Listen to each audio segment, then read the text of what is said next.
Hello बच्चों, आज मैं आप लोगों को एनसीईआरटी की रिमझिम बुक की वर्क बुक से आप लोगों को मन के भोले भाले बादल लेसन 1 का प्रश्नों के उत्तर सॉल्व कराऊंगी। आप लोग ध्यान से उसको सॉल्व करना। अभी सबसे पहले शब्दार्थ हम लोग करेंगे। शब्दार्थ मतलब शब्दों का अर्थ, शब्दों का मीनिंग। झब्बर, झब्बर मतलब बड़ा बड़ा गुच्छा। आसमान, आकाश, नभ। तोंद, तोंद बड़ा सा पेट। कुबड़, ऊंचा सा उभारदार टेढ़ापन, मतलब जैसे ऊंट का आप लोग देखते हो ना, पीठ के ऊपर ऐसा ऊंचा ऊंचा बना रहता है, उसको कुबड़ बोलते हैं। मतवाला, मस्त नशे में चूर, मतलब अपनी मस्ती में ही, अपनी धुन में ही रहने वाला। तूफानी, तूफानी मतलब बहुत तेज, तूफान जैसा प्रचंड भयंकर। शैतानी मतलब शरारत करने वाला, मस्ती करने वाला। जिद्दी, जो किसी की नहीं सुनता, जो अपनी बात पे अड़ा रहता है, जो हट करता है। भोले भाले मतलब सीधे साधे, मासूम। अभी नेक्स्ट पेज पर चलते हैं।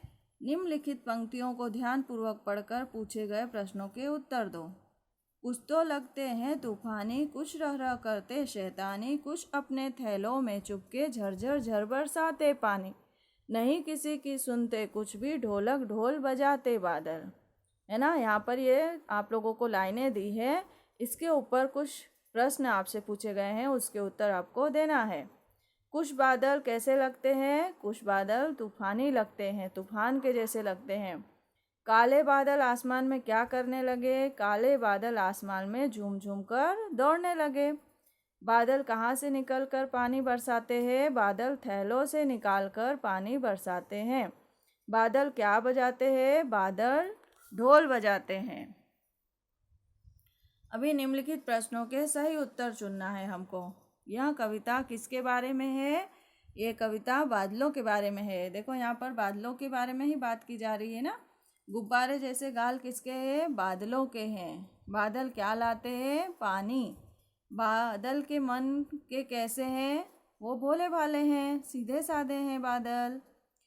अभी लघु उत्तरीय प्रश्न हल करेंगे हम लोग। लघु का मतलब होता है छोटे, है ना, 1 लाइन वाले प्रश्नों के उत्तर। बादलों के बाल कैसे हैं? बादलों के बाल झब्बर झब्बर हैं। बादल जोकर की तरह क्या कर रहे हैं? बादल जोकर की तरह तोंद फुला रहे हैं। जिद्दी बनकर बादल क्या करते हैं? जिद्दी बनकर बादल नदी नालों में बाढ़ लाते हैं। कवि को बादल कैसे लग रहे हैं? कवि को बादल बहुत भले लग रहे हैं। अभी हम लोग दीर्घ उत्तरीय प्रश्न हल करेंगे। दीर्घ का मतलब होता है बड़े, है ना, 2 लाइन वाले उत्तर। कवि को बादल किस किस आकार के लग रहे हैं? मतलब किस कैसे लग रहे हैं उनको। कवि को बादल जोकर की तरह लग रहे हैं, हाथी की तरह लग रहे हैं, ऊंट, परी, गुब्बारे के आकार के लग रहे हैं, मतलब इनके जैसे लग रहे हैं। अभी हम लोग नेक्स्ट पेज पर चलते हैं। कवि ने बादल को किस किस के समान बताया है? मतलब किसके जैसा बताया है? कवि ने बादलों को जोकर, हाथी, ऊंट और परियों के समान बताया है। उसको, कवि को ये सारे के जैसे ही बादल लग रहे हैं। कवि को बादलों का स्वभाव कैसा लगता है? कवि को बादलों का स्वभाव शरारती, जिद्दी और मतवाला लगता है। तूफान क्या होता है? बादलों को तूफानी क्यों कहा गया है? तूफान का मतलब तेजी से हवा चलना होता है। बादल को तूफानी कहा गया है क्योंकि बादल अचानक आकर पानी बरसाते हैं। निम्नलिखित पंक्तियां पूरी करना है। कुछ जोकर से तोंद फुलाए, कुछ हाथी से सूंड उठाए, कुछ ऊँटों से कुबड़ वाले, कुछ परियों से पंख फैलाए। पंक्तियां पूरी करना मतलब वो लाइन को पूरा करना है जैसा कविता में दिया है। अभी हम लोग भाषा एवं व्याकरण पर आते हैं। भाषा मतलब जो हम लोग भाषा बोलते हैं, जो हम लोग लैंग्वेज बोलते हैं। व्याकरण का मतलब होता है किसी भी भाषा को शुद्ध करने के लिए व्याकरण का इस्तेमाल किया जाता है। निम्नलिखित वाक्यों में प्रयुक्त संज्ञा शब्दों पर गोला लगाओ। संज्ञा का मतलब होता है नाम। किसी का भी नाम हो सकता है, वो व्यक्ति का हो, वस्तु का हो, स्थान अथवा भाव के नाम को संज्ञा कहते हैं, है ना। जैसे यहाँ पर दिया है, राम ने गाया, तो यहाँ पर व्यक्ति का नाम राम है तो राम संज्ञा हो गया। मैं दिल्ली में रहता हूँ, ये जगह का नाम है दिल्ली, तो ये भी संज्ञा है। रुई उड़ गई, रुई वस्तु है तो ये भी संज्ञा है। बादल आ गए, बादल भी संज्ञा है। अभी हम लोग नेक्स्ट पेज पर चलते हैं। नेक्स्ट पेज पर क्या दिया है, निम्नलिखित शब्दों की वर्तनी शुद्ध करो।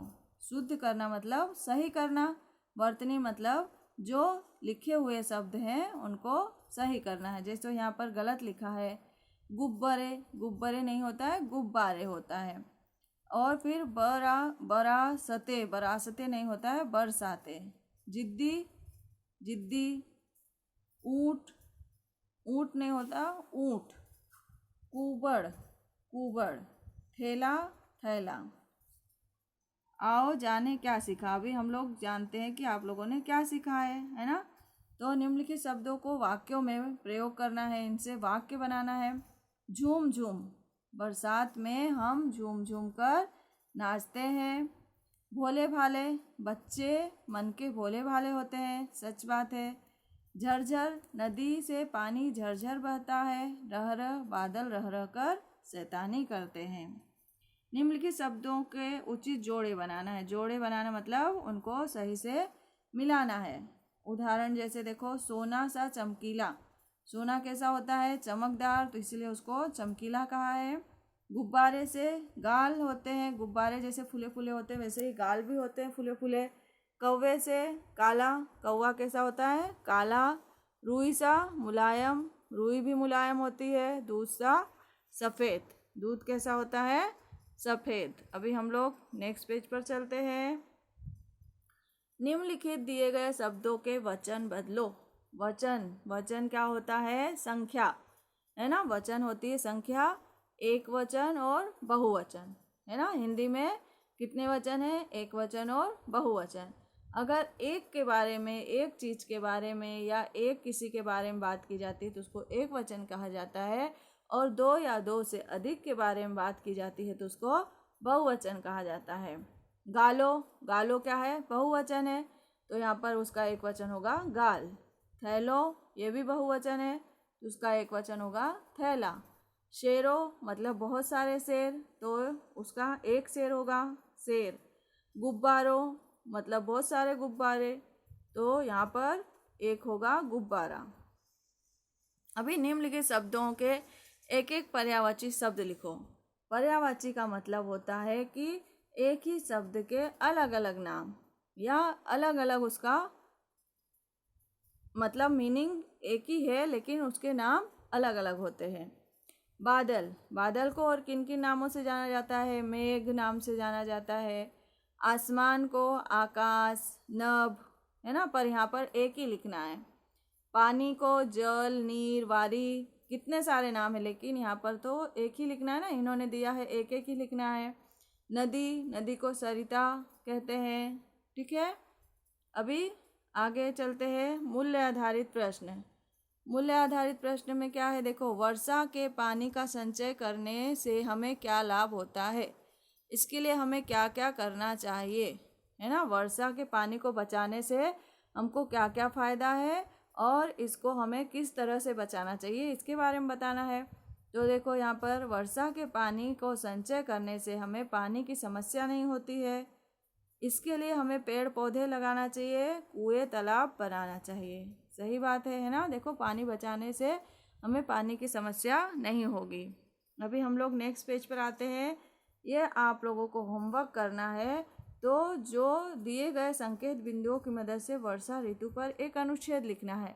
मतलब ये पॉइंट्स दिए हैं, ये पॉइंट्स को आपको इन जगह पर लिखना है नंबर वाइज। देखो यहाँ पर मैंने नंबर भी डाल दिए हैं। फर्स्ट नंबर में क्या है, आसमान में काले बादल घिर आते हैं, ठीक है। सेकंड नंबर पे है बादल गरजने लगते हैं। थर्ड नंबर पे है लिखना है आपको रिमझिम बूंदें पड़ने लगती है। फिर 4 नंबर पे मौसम बहुत सुहावना होता जाता है। सही बात है, जब थोड़ी थोड़ी बूंदें पड़ती है तो मौसम अच्छा लगता है। फिर 5 नंबर पे आपको लिखना है लोग छाता लेकर और रेनकोट पहन कर आते हैं। बारिश होती है तो सच में छाता लेकर जाना पड़ता है। और 6 नंबर पे है बच्चे कागज़ की नाव बनाकर खेलते हैं।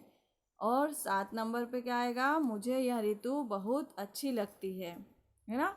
इस तरह से आपको ये पॉइंट्स लिखना है और उसका टॉपिक क्या होगा, वर्षा ऋतु। और ये सारे पॉइंट आपको यहाँ पर लिखना है, यहाँ पर आपको नंबर्स डाल के लिखना है। ये जो डॉट डॉट डॉट डॉट वाली लाइन दी है ना, यहाँ पर आपको लिखना है। ठीक है बच्चों, आपको किस तरह से लिखना है ये आप लोगों को अच्छे से समझ में आ गया होगा सारे। देखो है ना, पूरा लेसन आप लोगों को अच्छे समझ में आ गया होगा। अभी आप लोग अच्छी राइटिंग में लिखो उसको और फिर याद करो। ओके बच्चों, बाय बच्चों।